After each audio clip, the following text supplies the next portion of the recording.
Welcome back, everybody, to the Peer-to-Peer Policy Pod. This week, there's a lot to talk about. We will cover a troubling report on whether the government's been selling its Bitcoin. We'll get into that. Trump's AI and energy summit, obviously important for everybody in the industry where we live. A crypto whale awakens after 14 years. The Bitcoin rocket ship zoomed past 122,000 for a little while. I think it's back slightly under 120. Still incredible numbers. A very dramatic House Crypto Week. This is giving me PTSD from Infrastructure Week, which was every week for 4 years. But another very fun and dramatic House Crypto Week, and much more. Remember, follow me on X at MorganSternNJ. Follow the pod wherever you get your pods, Apple Podcasts, Rumble, YouTube, Apple, Spotify, your platform of choice. Remember to like and leave a review, and reach out to us. DMs are open. Send us questions, comments, etc. So, Zach, where should we kick it off today? Lots to choose from. Yes, well, buckle up, folks. As Brian said, there's a lot happening in this episode, and we will try to finish up before lunch. But right out of the gate, the thing you mentioned, the troubling report that the U.S. government may not actually hold 200,000 Bitcoin, but it may hold actually only around 29,000 Bitcoin, which is 85% less than we thought. So, Brian, we have tweets from Bitcoin Magazine, David Bailey, Senator Lummis, and others that are highlighting this concern. What is your take on these reports? And if it's true, why is this concerning? Well, first of all, after you and I were first looking at this report, the person who had submitted the FOIA request to the U.S. Marshals has clarified that this appears to be a very narrow subset. So there may well be different accounts, and some Bitcoin we know has been formally forfeited and the government owns. Some is still going through the legal process. It may have been seized, and so it's sort of being held in escrow, if you will, until legal proceedings play out. So maybe the government will own it, maybe it won't. We do know that the government has custodial accounts as well, which would not necessarily be identified on chain as easily because there are, I believe, looking at wallets on chain. So that's a long way of saying we're not really sure. The government may still own quite a bit of Bitcoin. It may have over 100,000. It may have close to 200,000. But we did learn with clarifying tweets that this may not be quite as alarming as we initially thought. But why it's concerning is that the whole idea is that Bitcoin is a finite asset. It is a modern digital gold that's even better than gold. This stablecoin Bitcoin barbell will make the dollar stronger. It will ensure American leadership and strength into the future. And if the U.S. was dumping its Bitcoin under the Biden administration, that is pretty unforgivable because it's bad for America and makes zero strategic or political sense. So it was very alarming. I understand why Senator Lummis and our buddy David Bailey were very upset when they saw this initial report. I am very heartened to learn that it is probably not nearly as bad as we originally thought. That said, in the president's executive order on the Bitcoin strategic reserve, he said that, the government's going to hold Bitcoin, stop selling it. David Sachs estimated they already lost out on $17 billion at that time, and the value has skyrocketed since then by selling its Bitcoin. So if you unpack all that, should there be a public accounting of the government's Bitcoin holdings? Now, there are arguments on both sides. Pro, transparency, good government, promoting the value of the Bitcoin blockchain, which really is its immutability and transparency. If you want the financial health of the United States to reflect its Bitcoin holdings, which I think he probably should, we should really know how much Bitcoin the government has. The counter is if you start showing the government's wallets, you don't have it sufficiently diversified or secured. That can be a national security issue. It is hard to do a whole of government accounting of anything. So is it really going to be accurate? So these are kind of the arguments. I lean on the side of transparency. The government should tell us how much Bitcoin does it own, because that is going to be a reflection of the financial health of the United States. But in the documents that have come out so far, like the executive order, they're not required yet to disclose it. That is something that I would encourage the Trump administration to do so that we avoid many meltdowns like we saw here when people thought the government was liquidating its Bitcoin holdings at the end of the Biden administration, which would have been catastrophic. Glad that it is potentially not, and that hopefully we're still going to pursue acquisition plans for more Bitcoin, and hopefully it already holds a lot more than this number suggests. But anyway, that is a very long explanation of this very short kerfuffle that happened on Twitter. Very interesting and incredible that Senator Lummis pounced on it like immediately and was like, this is not okay. So glad to see her leadership as usual. Absolutely. Yeah. And both those arguments I think are valid. There is the national security argument. I don't even know where our strategic cheese reserve is. If they, probably in a cave in Yucca Mountain, right next to all the nuclear waste. But to the broader point, it is important whether it's public or you keep it classified, whatever. Knowing how much Bitcoin we have and where it is critical. So at least the government needs to know where it is and then what accounts and everything. So it's good that we have people investigating these things. It's good that, as you said, it may not be as serious as we think, but hopefully there will be some understanding, some sort of let's say audit to say on this as we wait for these reports to come out here over the next couple months. Well. And if we did, as you said, if we did sell off a lot of Bitcoin, boy, did we lose out, because the price of Bitcoin topped $122,000 this week. A couple articles I read said it had peaked over 123. But not too long ago, you and Sam had hosted episodes of this podcast, and you were amazed at the price crossing the $100,000 mark in December. And as the viewers might recall, the price did drop below $100,000 briefly at the early stages of the Iran-Israel crisis. It quickly rebounded, and it is taking off like a rocket ship. And I love this graphic that we'll put up here of this Bitcoin rocket ship taking off next to President Trump. It's like in some market in Asia somewhere. But Brian, why are prices taking off? Great question. And I do not, the short answer is I often don't really know why the price of Bitcoin is what it is on any given day. I will tell you what market analysts surmise, which is that the Bitcoin ETFs, which are the most successful ETFs in the history of ETFs, that's how heavily adopted they've become, have been seeing very high increased inflows into them. And the number of Bitcoin that are mined every day isn't changing. It's still like 400 Bitcoin a day or something being mined and entered into circulation on the network. And when you have billions of dollars worth of Bitcoin being acquired by ETFs on any given day, that means there is a lot of demand and very little supply, and that is a recipe for the number go up. There are some other factors I've seen mentioned, some options, Bitcoin options expiring, which then I think led to some more inflows and higher prices. But that's sort of the consensus that I have seen from the Bitcoin price watchers. I don't have a better explanation.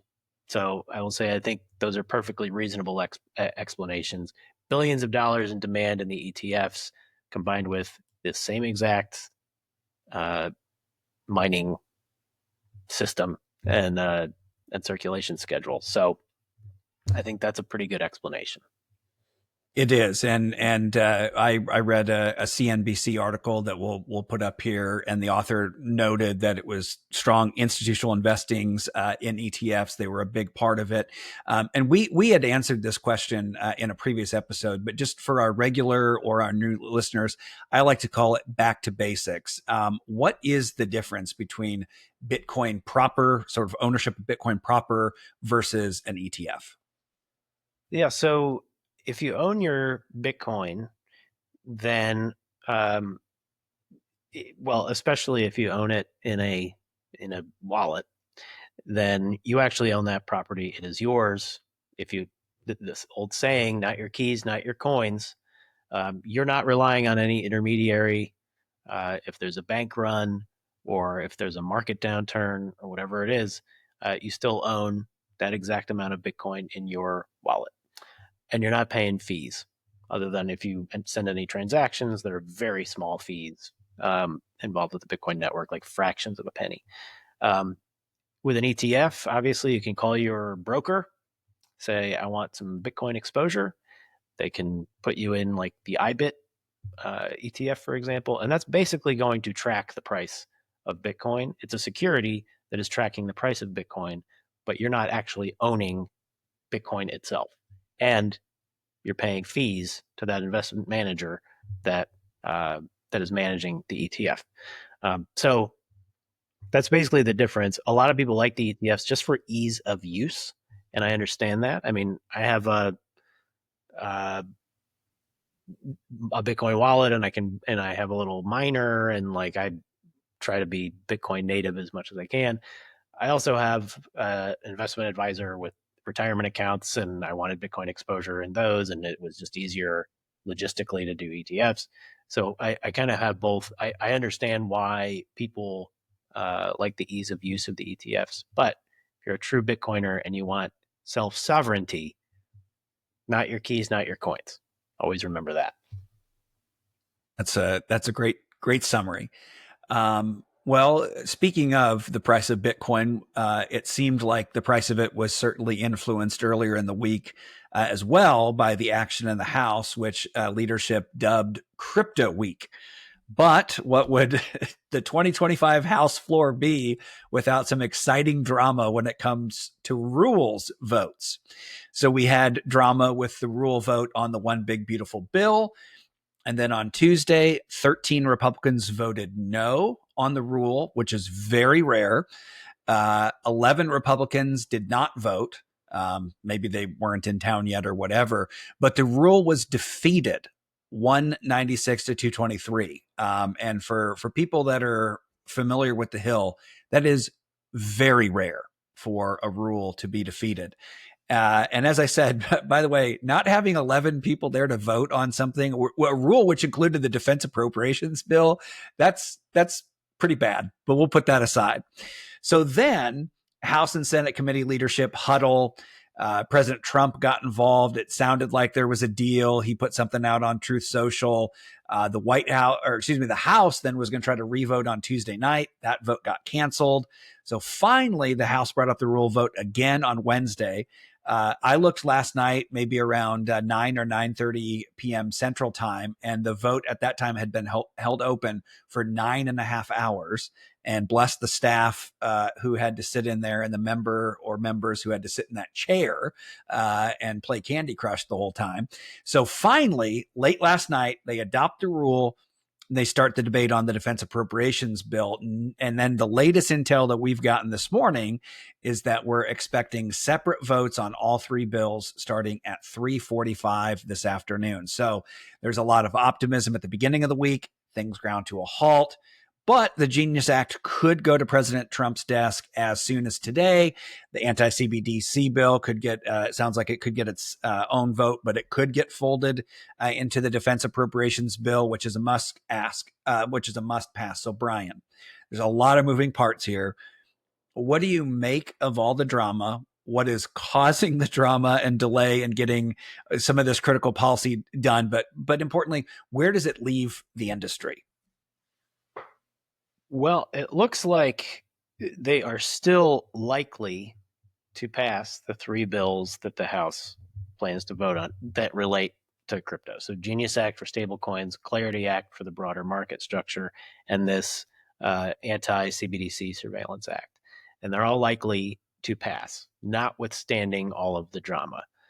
The main source, I think, of this revolt by certain conservatives is they want stronger opposition to a central bank digital currency, which I certainly respect because I think consumer level CBDCs are dystopian. It would allow the government to track every transaction you ever make. We see what happens with the Chinese CBDC, which is that, I mean, they can literally tell you which grocery store you're allowed to shop at. And they can say, you're not allowed to buy a gallon of gas today, or you're not allowed to buy uh, another pound of beef today. And imagine if the far left got a hold of that kind of power. You're certainly not allowed to buy a gun today. You're not allowed to buy a non-electric vehicle today, whatever it may be. I mean, this could be dystopian command and control if CBDCs really became super common. Now, there's most countries in the world at this point are exploring the possibility, which is terrifying. So the US should lead and say, no, we're not doing this. Prioritize Bitcoin and stable coins, and hopefully that heads off this kind of push for CBDCs at the past. So I am sympathetic to the argument that we need to make it clear in the law, no CBDCs. The language in the Genius Act did not satisfy these certain conservatives, so they are making a push to get stronger language in one of these other bills. And I think they don't want to get rolled. They want some kind of guarantee that if, for example, they attach the anti-CBDC language to the NDAA, they're not just going to allow the Senate to strip it out. They are actually going to hold firm and make sure that this language is legislated through both houses very soon. That said, there is some soft anti-CBDC language in the Genius Act, and the president's executive order banned it as well. So now them coming at the 11th hour and potentially derailing the Genius Act, not a great look. And I feel like it's one of those things, you know, in law school we learned if you don't make a timely objection, you waive the objection. This feels like maybe not such a timely objection, albeit, again, hugely important issue, critically important issue, agree with the policy position generally, but it is a bit of a circus that they're now holding up another rule vote for another record length vote on the House floor. And then this bill that was supposed to be a slam dunk, now no longer a slam dunk. So they're kind of the gang that can't shoot straight right now. But hopefully, as we hope and predict, all three of these bills are going to pass. They're just making it as painful as humanly possible to pass them. So we'll see. We'll see. It reminds me of this old Paul Shanklin, who did all the parodies and stuff for Rush Limbaugh, and he did one of Harry Reid and as like some sort of Western cowboy, and he'd be like you'd hear a bang, like, sure, sir, you shot yourself in the foot, and he goes, that's okay, I've got another. So at some point, this great cohesion that we'd seen in the House, it seems, at least in the last week or two, it's still there, but wearing a bit. So the speaker has the speaker, he let's just say I don't envy his job, but he is a consequential speaker for a consequential time. So the House Ways and Means Committee finally joined the fray here, and they held a subcommittee hearing in their oversight subcommittee yesterday, entitled, and it's got a great title, "Making America the Crypto Capital of the World, Ensuring Digital Asset Policy Built for the 21st Century." Love the names they give these things, but there were a lot of great witnesses there. They spoke very well to some of the key tax issues that you've been beating the drum on for a long time. So, Brian, what were your takeaways from that hearing? It was a great hearing. Dare I say there was consensus on the issues we've been banging the drum on. So the way you should tax Bitcoin mining rewards, since everybody, the SEC, CFTC, and federal courts agree it is a commodity, should be taxed like a commodity. That means not taxed when you mine it, but rather when you sell it. So if you are growing corn, growing wheat, um, you're not taxed. You don't have to shave off some kernels on the corn cob and hand them to the IRS. When you sell the corn, you then have income from it, and then you can be taxed on that. Mined Bitcoin should be the same way. You shouldn't be forced to sell your Bitcoin just to pay taxes on the Bitcoin. Some of the witnesses had other good analogies. If you're a baker and you're baking the loaf of bread and you take it out of the oven, you're not taxed on the value of that loaf of bread. You're taxed when you sell it. So that was a great point. The de minimis exemption for transactions, so that people are not having capital gains events when they're buying cups of coffee. I think that came across very clear. And those were two things that were like sort of consensus that like people didn't really push back on. The chairman of the Ways and Means Committee made an appearance, Jason Smith. It was great to see him there. He even cited, I believe, the Perryman Group study, which we provided data for, on how many jobs and how much economic growth this industry is bringing. He cited that 31,000 jobs just in the Bitcoin mining space alone. So that was hugely encouraging. This committee has not really taken an interest in these issues. And I think that during the One Big Beautiful Bill, we actually spoke with a pretty loud and unified voice, and I think it caught their attention. And now they're saying, oh, shoot, I guess we need to pay attention to this. Welcome to the party, guys. We're glad to have you. Come on in, the water's warm. The witnesses were great. Summer Mersinger, a former CFTC commissioner, now CEO of the Blockchain Association, Jason Somensato from Coin Center, Allison Mangiero from the Proof of Stake Alliance. They all seem to be pretty well unified on these very important issues and what it will mean for U.S. competitiveness and what it will mean for U.S. consumers and businesses. So these were, it was a really, really productive hearing. I saw the Democrats wanted to just focus on the president's businesses and say that it's corrupt that his family has businesses, I guess. He was a very rich guy before he ever became president. I believe they launched the crypto business, which he doesn't run, before he was running. It might make some people kind of uncomfortable that he's got this family business operating with his sons running it. I don't know. Last I checked, running a business in America is not illegal. And there have been, a number of wealthy families who have had presidents, the Kennedys, the Roosevelts. So I don't know. I guess I'm less concerned about it. Would I be more concerned if it was a Democrat? I don't know. I think there's a key factor and to distinguish here. And for example, the Hunter Biden scandal, he was selling his finger paintings for 500 grand. Like obviously that was fake. That was influence peddling. The Trump businesses are actual businesses. They run real hotels and real golf courses. And the World Liberty crypto business seems to be doing real transactions. So I think that's a pretty critical distinction here. So I don't know. I get it. It's politics. I understand why the Dems just want to beat up on the president. They're doing their job, I guess. But it didn't really have any relevance to this hearing, which was like, how can the U.S. tax code catch up to modern day? How should it treat Bitcoin and digital assets so that the U.S. can be competitive? I thought that portion of the conversation was fantastic. It was great. The little political side jabs were kind of pointless. So I guess those are my takeaways.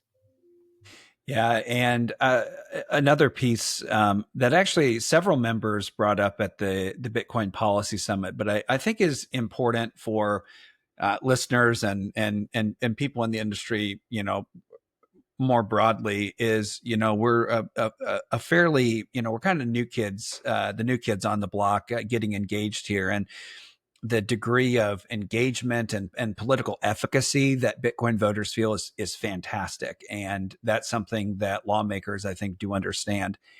And at the same time, as you mentioned, this really kind of being the first foray for the Ways and Means Committee, the tax writing committee, having this consequential of a hearing.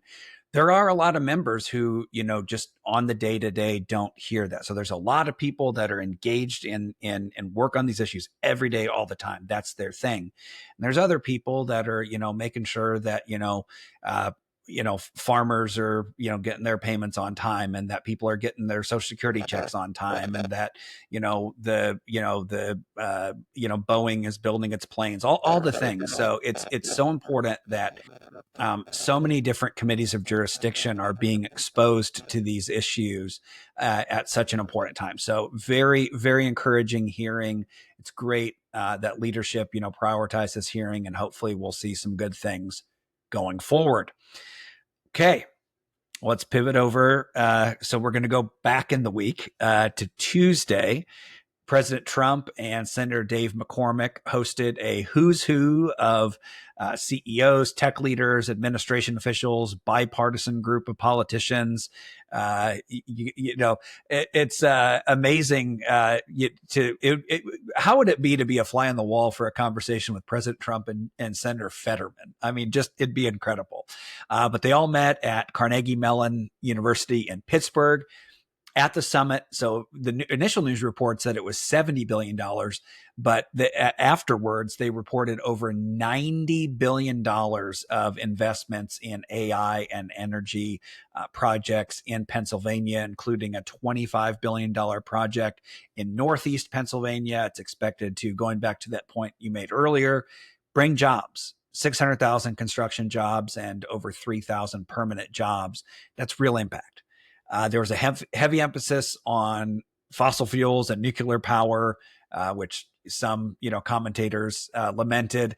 And then President Trump also promoted the idea of co-locating data centers with new generation facilities. So, Brian, what is it about Pennsylvania that has the industry ready to invest $90 billion there? We talked about there is significant impact to not only the state, or in this case, the Commonwealth, but the nation broadly. And then do you see these types of investments possible in other states? So Pennsylvania is the quintessential swing state politically. Got to say that right off the bat.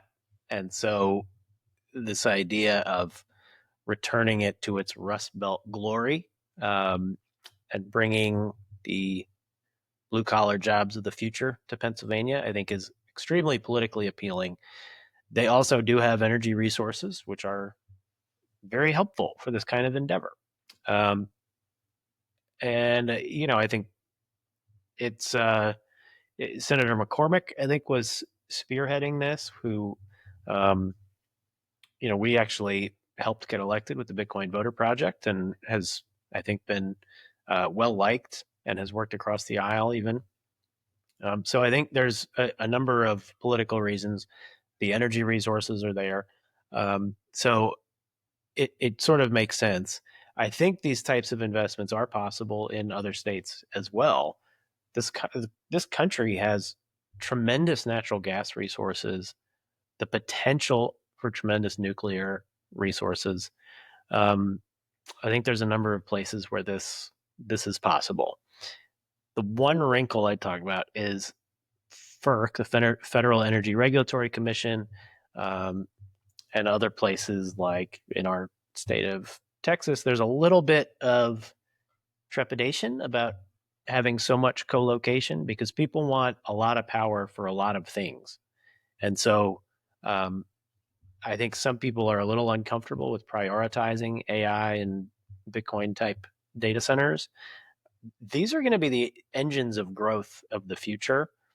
And if they're building specially built electric facilities for these plants, then you're not taking something off the grid. But I don't think people are quite looking at it that way yet. It sounds to me like President Trump is going to push in that direction, which means that FERC probably is going to go in that direction, because he's nominated someone else. He's nominated a new chair candidate for FERC, which who presumably is going to execute his policy agenda. So I think we may see just a lot more power being built. To your point about what kind of power, dispatchable loads. There has been a lot of problems. There have been a lot of problems caused by intermittent sources. President rails against wind power. He's right. Wind has not really been very helpful. It only generates power when the wind blows. It can come off and on quite quickly. It can ruin a tax base in an entire area because it takes up so much acreage. From an environmental standpoint, they burn out after 10 or 20 years, and then you just have to bury these giant chunks of material. So the answers in the short term are going to be natural gas and nuclear. And the president wants to push to some extent coal as well. These are the dispatchable, reliable ways to generate electricity that are going to create more stable grids, a more robust energy atmosphere in this country, and the ability to meet the challenges of the future, which is AI, Bitcoin, data centers in America. If you're going to power people's homes, hospitals, banks, everything else that is growing in America, you need reliable power. That is natural gas, that is nuclear. It's not ideological. It is just a fact. So interesting to see this conversation. Interesting to see that level of investment in Pennsylvania. But politics is a funny thing. Pennsylvania is a good state that has these resources. So, and they've got a senator who I think was really leading the charge along with the president. So interesting conversation for sure. Yes. Yeah, it was. And the news coverage from it has been interesting as well. And the governor did, make a point is, the pledges are great, but we want to see shovels in the ground as well. So for our last substantive segment, I want to pivot over to a really fascinating story last week that the term you used at the beginning, a crypto whale. One entity woke up and made 8 different transactions of 10,000 Bitcoin each for a total transfer of 80,009 Bitcoin. And with today's prices, you don't want to forget that 9th coin. And that is worth an estimated 8.6 billion with a B. As you said at the beginning, what's interesting is that this is the first time in 14 years. It was the first time that these assets had moved since either April or May of 2011. And I always think back to that story about the guy who paid like 10,000 Bitcoin to have a couple pizzas delivered, like in Jacksonville, Florida, or wherever it was. I hope that pizza was good. But Brian, you can put on your commentator hat or your tinfoil hat or both. What do you make of this story? I don't know is the real answer. It's we're not sure who it is. I've seen speculation that it was that guy, Roger Ver, I think refers to himself as Bitcoin Jesus or something. Maybe I'm confusing him with somebody else. I don't know. But I've only seen speculation about who it might be. The most logical explanation, I guess, if we're using, is it Occam's razor? The simplest explanation is usually right. People said maybe they were just moving from like the original wallets to newer wallets where they may have some better cybersecurity or what have you on the other side. I mean, since the original Bitcoin wallets, now you can have a lot of different ways of securing your coins. So that might be a decent explanation. One point people made is that they just moved all these coins. No practice run, no sort of dusting a wallet to make sure it's okay, and then moving the rest, which typically I think government wallets usually do. They'll do testing, like test transfers of smaller amounts. This guy just moved it. which tells me he may have lots of other wallets and does this all the time, and so had that kind of confidence. So obviously an OG, if he's been holding it for that long, um, tells me that it's probably not Satoshi. I don't think he's come back into the fray unless he's been hiding in plain sight all this time. Um, just a very, and he had to know that this was going to catch a lot of people's attention. So I wonder what's behind it. Whether it is just something simple like modernizing the whatever the wallet infrastructure is, um, or maybe just moving from wallet to wallet to get a little attention and laugh about it. Uh, I don't know, but always an interesting development to see billions of dollars moving. Could you imagine being that guy who was holding it, when it's like single digits or whatever, and just going about your life, and then you're just like, yeah, let's have some fun. Let's move around Yes. $8 million. Ah, man, I go back to that time somebody pitched me on Bitcoin in like 2009, and I was like, I do not know what you're talking about, and I really should have just put like $1,000 into it because now I'd be a billionaire. But you live and you learn. My growing up, our next door neighbor said, "I'm going to take you up the road to the hospital." And so we get there, and there's a 53-foot semi trailer there, and we walk in the back end, and there's this giant machine in there. And he said, "This thing's is gonna change the world. You want to invest in it?" My family says, "No, we're going to do that." It was the MRI machine, and I don't know when the MRI was invented, but at least at that time, it may be people were starting to finally invest in it. So I imagine that he's doing all right for himself now. I kind of, I have no idea. I'm new to this space, but I kind of am in the, probably just moving the money around to a safer wallet, safer account, kind of a thing, let's say.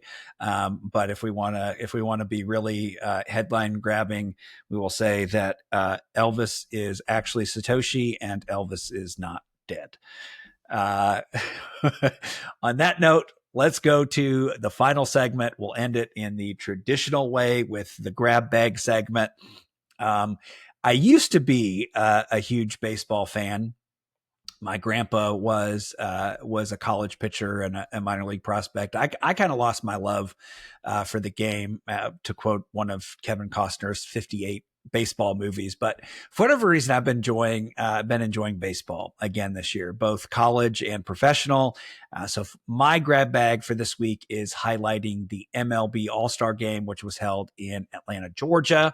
The home run derby was won by Cal Raleigh, who is a switch hitting catcher, first switch hitter and first catcher to win it. And he plays for the Seattle Mariners, which were my favorite team growing up back in the days when they had Ken Griffey Jr. and Alex Rodriguez, Jay Buhner, Edgar Martinez, just a loaded team. Randy Johnson.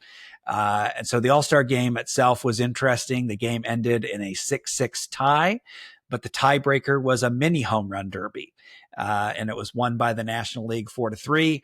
Phillies outfielder Kyle Schwarber won the MVP award. So great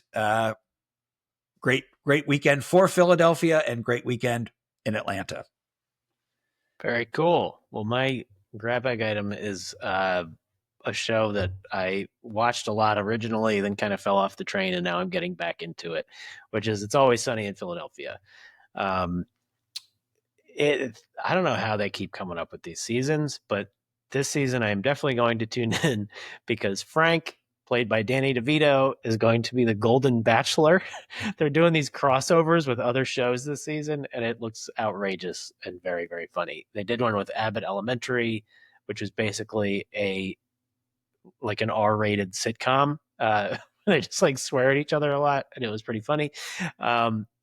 This episode coming up, whenever it comes out, of Frank Reynolds as the Golden Bachelor, I think is going to rate off the charts. Like millions of people are going to watch it. So I'm super excited to get back into this hilarious shows.